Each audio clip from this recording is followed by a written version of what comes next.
This is my new table from IKEA, which I bought recently. To my surprise, I found out that this table is not supported by any means. It's very easy to overturn it by mistake. And in the product page, there is no indication that it is not supported. So for that reason, I had to do something about it.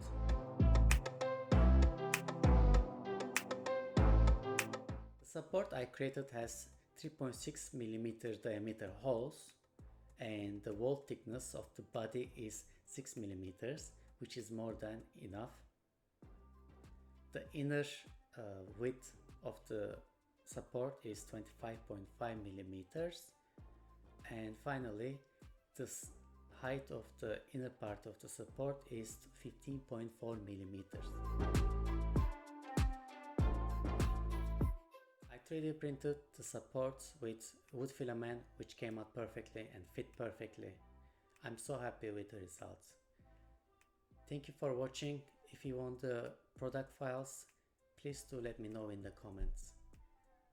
See you next time. Bye.